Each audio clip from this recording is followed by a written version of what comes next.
আলোকময় ডাইনের গল্প এক সময়ের কথা। এক প্রত্যন্ত গ্রামের প্রান্তে ছিল এক অদ্ভুত বন। বনটি ছিল রহস্যময় ও অতীতের গল্পে ভরা। সেই বনের কোণে এক পুরনো কুটির ছিল, যেখানে বসবাস করত ডাইনি দিকল্পা। গ্রামের মানুষ তাকে ভয় করত, কারণ তারা ভাবত সে অন্ধকারের মন্ত্রমুগ্ধ। কিন্তু কাহিনী আসলে ছিল একেবারে ভিন্ন। দিকল্পা ছোটবেলা থেকেই কিছু বিচিত্র ছিল। অন্যদের মতো সে কোনো স্বর্ণালী জাদু ছড়াত না, বরং প্রকৃতির সঙ্গে খুব গভীর সম্পর্ক ছিল তার। তার আশেপাশের পাখিরা, বৃক্ষগুলি, এমনকি নদীর জলে তার স্পর্শী ভিন্নতা এনে দিত। লোকেরা বুঝতে পারত না কেন সে ঘন অন্ধকারে বাস করে, কিন্তু দিকল্পার অন্তরে ছিল এক অপরূপ কোমলতা। একদিন গ্রামের এক কুতরো মেয়ে মিতলি হঠাৎ অসুস্থ হয়ে পড়ে। গ্রামের চিকিৎসকরা ব্যর্থ হওয়ার পর কেউ শুনেছিল যে দিকল্পা যেসব বটবৃক্ষের কাছে বাস করে তাৎক্ষণিক শক্তি ধারণ করে। সাহস করে মিতলির মা দিকল্পার কাছে গেল। যদিও তার মনে ছিল ভয় ও অজানা আশা, কিন্তু তিনি বেঁচে থাকার জন্যই সাহায্যের প্রার্থনা করলেন। দিকল্পা গভীর দুঃখের সাথে মা ও মিতলির কথা শুনলেন।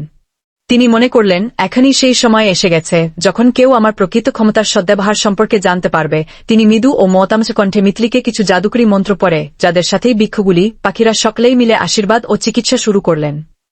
একদিন মিতলি ধীরে ধীরে সুস্থ হয়ে উঠতে থাকল, আর এই খবর ছড়িয়ে পড়ল সারা গ্রামে। গ্রামের মানুষ ধীরে ধীরে বুঝতে পারল যে দিকল্পা যে ছিল, সে ছিল প্রকৃতির রক্ষাকর্তা ও মানবিক সহানুভূতির এক উৎকৃষ্ট নিদর্শন। তার কুটিরের নিচে যে অন্ধকার মনে করা হতো, সেখানে ছিল এক মনোমুগ্ধকর জাগরণ, সত্যিকারের সহানুভূতি ও প্রেমের জাদু।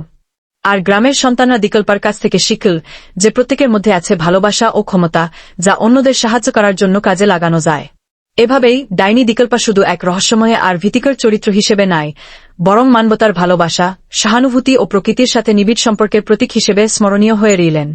গ্রামের মানুষ তার গল্প থেকে শিখল যে বাইরের চেহারা কখনো কখনো ভিতরের মাধুর্য প্রকাশ করে না, আর প্রকৃত সজ্জা মানে শুধুমাত্র বাহ্যিক ন্যায়, অন্তরের জাগরণের মধ্যেই নিহিত।